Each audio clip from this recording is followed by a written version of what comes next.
Hey everybody, Scott Morgan here, Technical Assistance Provider for NOFA New Jersey. I'm with Andrea at Martinet Farms, and we're going to go for a walk and talk about the Climate-Smart Commodities program and how we can get some grant funding opportunities for your farm. The Climate-Smart Commodities grant is designed to encourage environmentally appropriate behavior. Okay. We want to reduce erosion, we want to improve water quality, and you want to produce chickens in a healthier, better manner, and you want to add some fruit trees to your farmscape. So we've got incentives like alley cropping, which are going to help pay for the trees.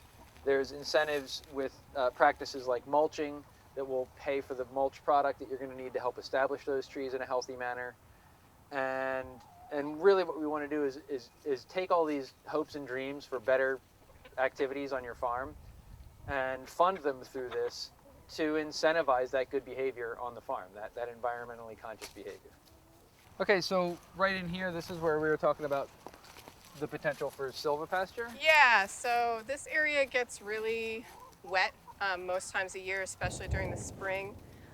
So I've even had some trouble with establishing cover crops. I definitely can't use it for any annual cropping. Okay. But I thought it might be a really good area to make semi-wild, but then also have the chickens have the ability to move through here. Even they spend some winters here because they can have access to a hoop house during the cold parts of the winter. Okay. And then we're right on the edge of this nice woody area as well. Yep, and then the wooded areas, we are just finishing up a grant with the NRCS to do brush management in there. And so after that's done, I'd really like to get in there and start planting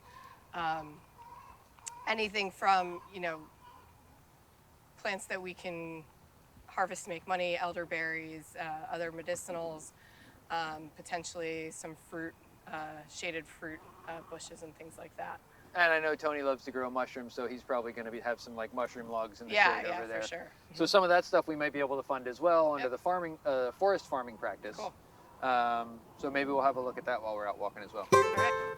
So as we enter the woods, this is an area that you have already worked with NRCS on kind of forest management or woodland management contract? It's actually under the brush management. Okay. Yeah. So we're concentrating on invasive species like the Russian olive and blackberries and mile-a-minute and that kind of stuff.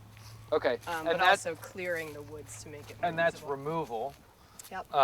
And what the Pasa Climate-Smart program is going to help pay for is the reestablishment or the new establishment of intentional crops. Right.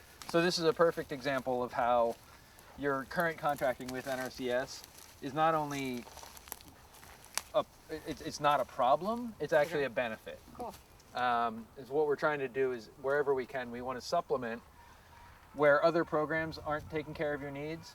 We're hoping to get the Pasa program to provide money for the practices that will help take that to the next level. Nice.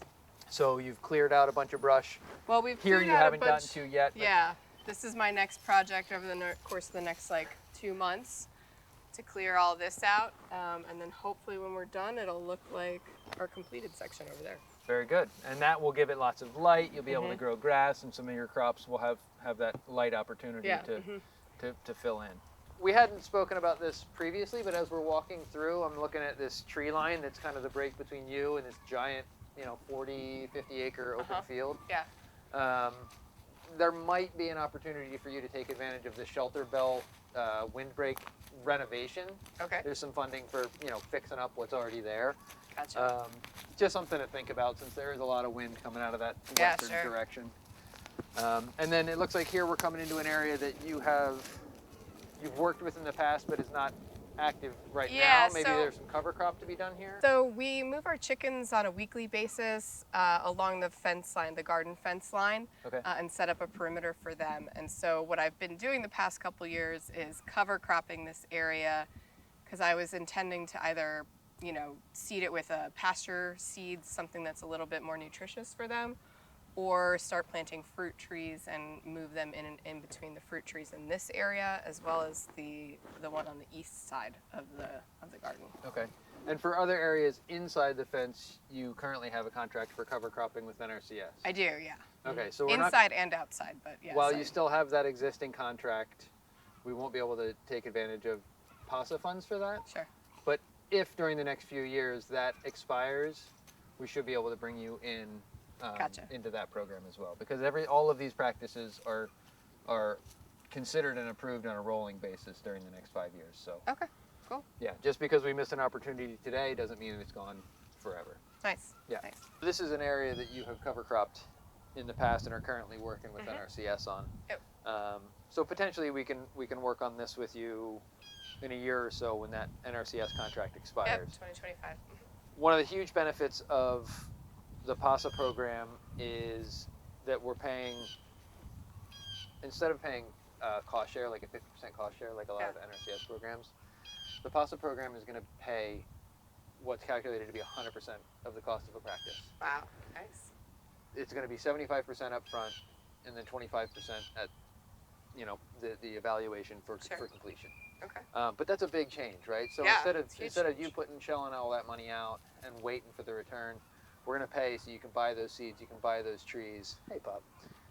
And then, to make sure that you follow through, we'll hold on to that extra 25% until it's done. Cool. But that's pretty attractive. Also, because this is going to be running for approximately 5 years, there's an annual incentive payment. Okay. Just to kind of help keep the door open. We do have to do some data collection.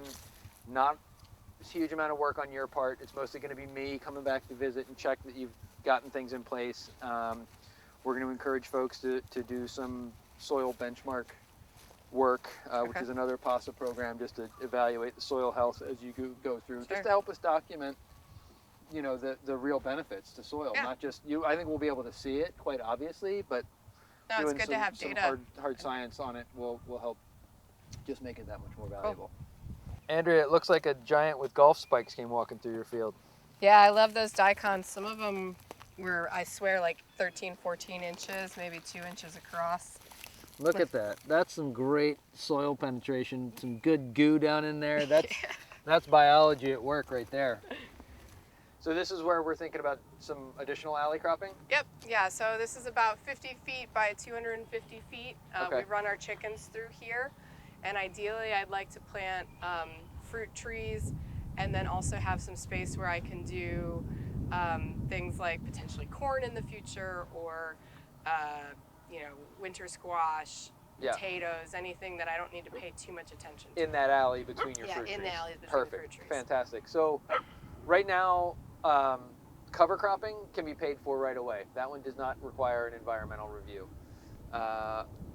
So that one, by June, we'll be ready to make payments. So some of the other more involved, anything that has a significant soil disturbance, like planting trees or establishing fence rows or changing contours, these are practices that are going to require an environmental review, and those are just going to take us a little bit longer to get through the pipeline.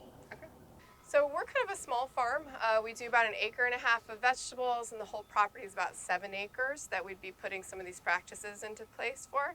Is that a good size? Are you looking for something bigger, smaller, certified organic? Like, what are the criteria and who should apply? So the grant is going to take all comers, really. So we are focused on funding traditionally underserved members of the community. That's not to say that, no one is going to be excluded. So there are 2,000 farms potential. I mean, that's our desired outreach across 15 states and 13 organizations. If you do that math, that puts like 200 farms worth of eligibility in New Jersey. Wow. Okay. I would love to see 200 farms with organic and sustainable mindsets get involved in the program. Yeah, that'd and get be some amazing. funding. There's an average of $15,000 per farm anticipated. Wow. So there's the potential for a lot of good resources to fund the behaviors that you want to engage in that are going to, in the end, help your farm, and they're going to serve the environment in beneficial ways. Cool. Thanks for coming on the field walk with us today. If you want to learn more about the Climate-Smart program, check out climatesmart.org. You're welcome to join me on the TA Open Hour Wednesday mornings from 9 to 10. There's a Zoom link you can find on NOFA-NJ's website under the events section. Feel free to email me at ta@nofanj.org, and I look forward to hearing from you soon.